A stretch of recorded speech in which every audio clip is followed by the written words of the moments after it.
Hi everybody, welcome to Biochemistry 1600. I'm Dr. Scott Harding. I'm Dr. Mark Berry. And we're just going to introduce some aspects of the course for you by video since we had to start the semester remotely. So let me start by saying from now till the 31st of January, we've been told by the university that we are going to maintain remote classes, and that means for this course that we're going to do asynchronous for the most part, not every class, but for most classes, videos will be posted in Brightspace from both myself and Dr. Berry, and they will follow the timetable that's been posted in Brightspace as well, so that you know which topics to study every week. Now, there are some exceptions to that, and that is specifically on January 20th when we will have an in-person synchronous WebEx class that involves a panel discussion, and Dr. Berry is going to explain a little bit about that in a second. Second thing I'd just like to point out is that we have some material posted now. The syllabus is there. We're not going to read the syllabus on this video. We're going to leave it to you to do that. But there is some important information in there that you as students, especially anybody here who's first year, you really want to take a look at it. We have some information in there about accommodations if you need them, that you may not be aware of facilities and services that are available at the university.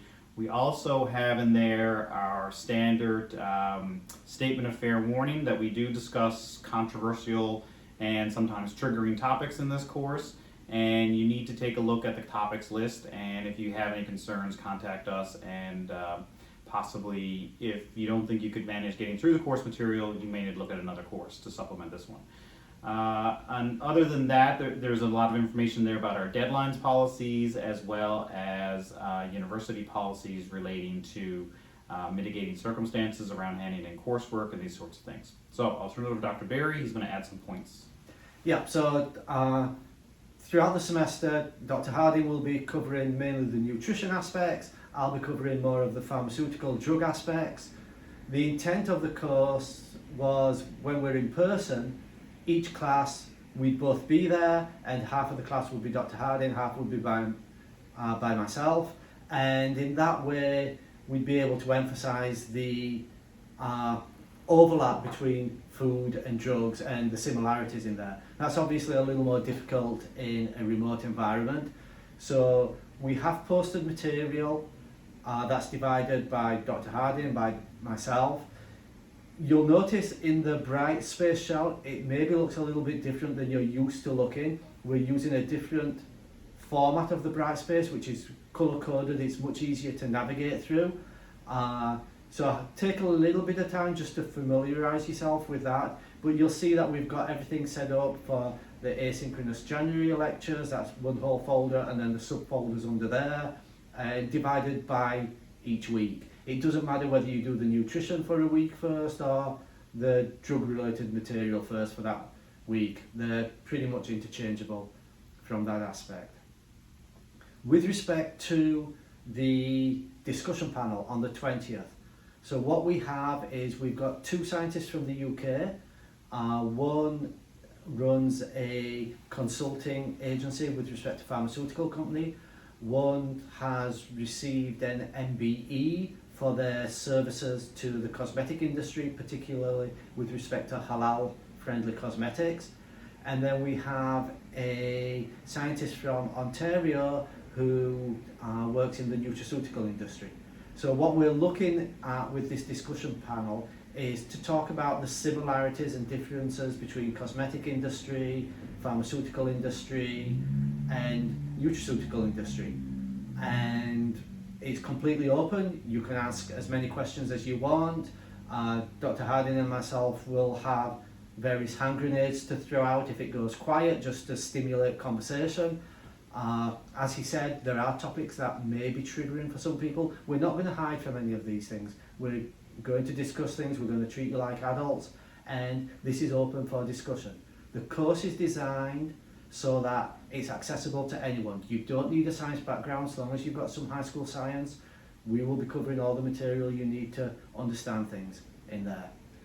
So we should have a good mix of people in the course. We'll have some science majors, we'll have some who are intending to go into biochemistry or nutrition, we'll have some humanities majors, we may even have people from engineering, from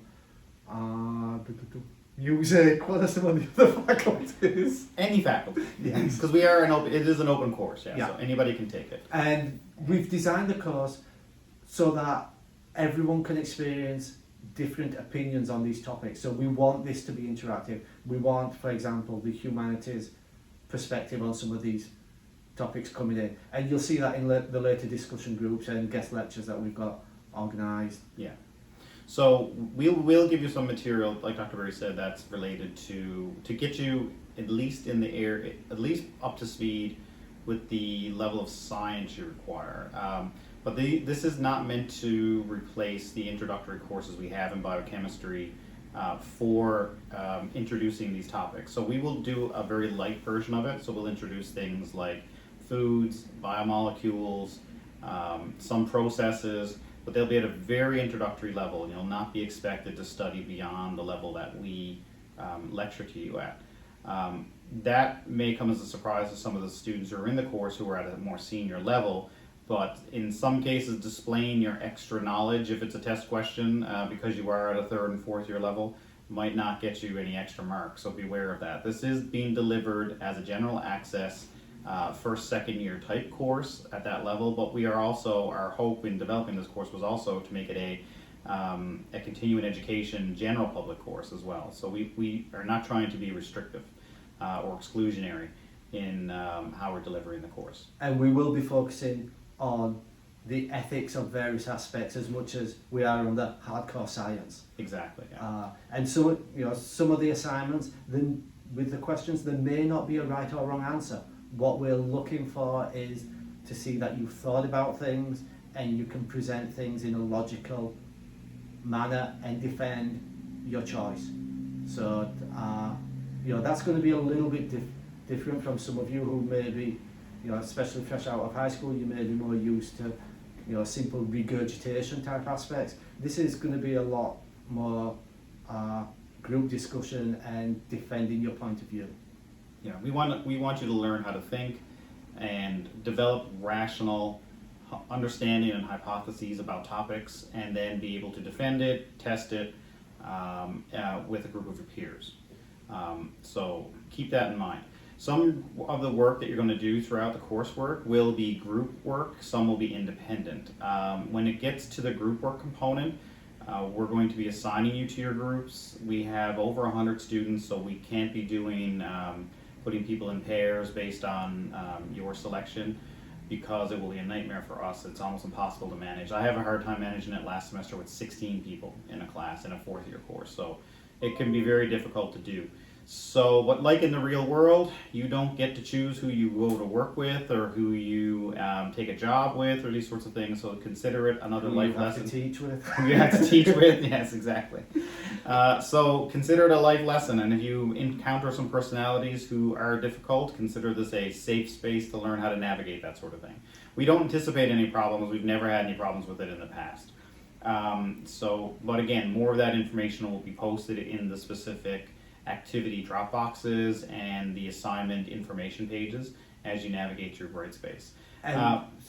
Yeah, just one last thing on that point too is that don't get concerned if you don't see everything present immediately, because what we like to do also is make sure that you are not stretching your focus beyond what it should be on. We have a midterm on the don't quote me on the date. We have two midterms spread out through the semester, and we have a set amount of material we want you to focus on for that midterm.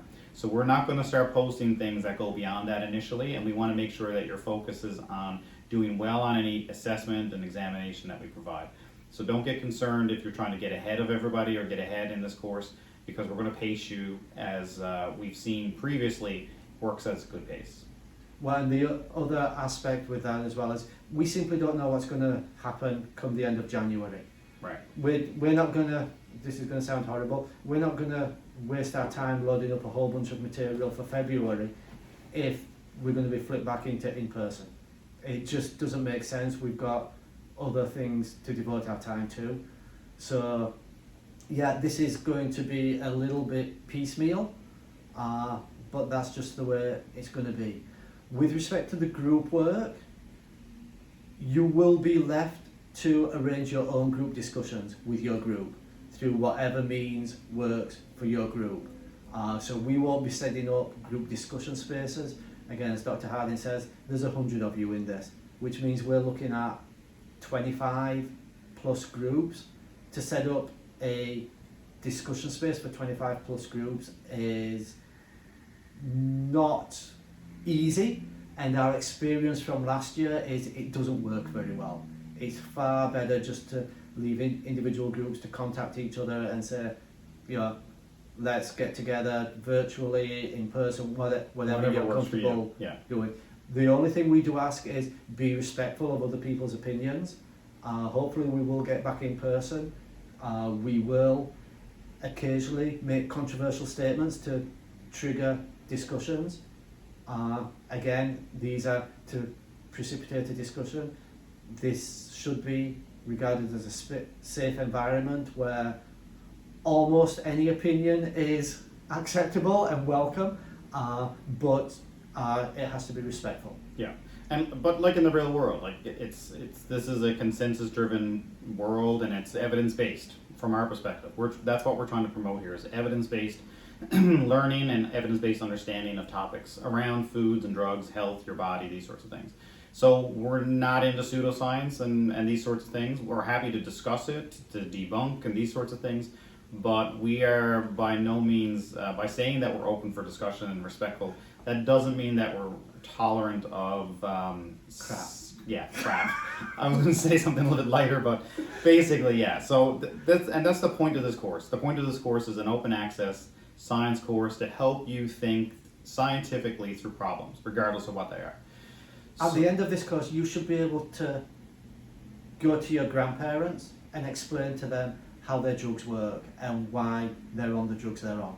Right. In all honesty, or why they're on the diet they're on, and how they should be modifying their diet in a way that your grandparents can understand. Yeah. You may not have the detailed knowledge, but you've got enough knowledge to be able to spot the fact from the crap. Exactly. Yeah. We're trying to give you the tools to succeed for the rest of your degree, regardless of what your discipline of choice is. So I think we'll end it there, and you may see several other of these videos popping up just because we have recorded our other videos separately. But if we do require a tie-in piece or something like that, we may post videos like this in between, and it makes it a little bit more interactive while we are not in person. And hopefully, as of the 31st, we're on the downswing from this current COVID wave, and maybe we're back in person. Because ideally, this course will work better in person. Because we want feedback from you. We want your discussion points and your understanding so that we can talk about these topics. And then just finally, from my perspective, if you do have anything that fits in with some of the themes you're seeing in the list that's been posted, so things you may have seen on YouTube, or if you listen to a podcast and it fits into one of the topics that are listed there, please send those along to us. Like, we are very interested in you directing your learning as much as us directing the learning for this course. So you'll see, I'll mention frequently podcasts, like Freakonomics, Joe Rogan, Quirks and Quarks and CBC. Like, these are the ones I listen to, and there's usually topics in there, both controversial and not, just cool, interesting stuff. And I bring those up a lot, and same with Dr. Barry. He does as well. So any of this type of information that you've seen that you think fits into the course well, just work it in with us, and we may be able to actually work it into the teaching for this year. Yeah, and the final thing from me, you'll notice I in particular tend to post a lot of supplemental material. So this is material that is related to the content we covered in the lectures. It's not necessarily stuff you're going to be tested on, but it's things that will help you understand some of the topics that we've discussed in class or have been discussed in the recordings. So please look through those, even though they're not formally going to be tested. The ones that are up there right now with respect to the first week of material will certainly help you to come up with some questions that you can ask for the discussion panel and get that conversation going. We've talked to the panelists, they're open for pretty much anything. This is just going to be free flowing, it's not going to be terribly structured. The more you guys participate, the better it's going to be, and the more you're going to get out of it. but content from the discussion panel is fair game for the exams. Yeah. So you do need to show up to it and take notes. Take notes, participate.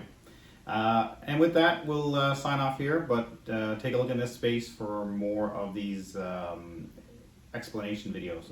It's a little bit more interactive than us just writing text-based announcements, I think. So, all right, take care, everybody, and see you this week in class. Yeah, it'll be fun.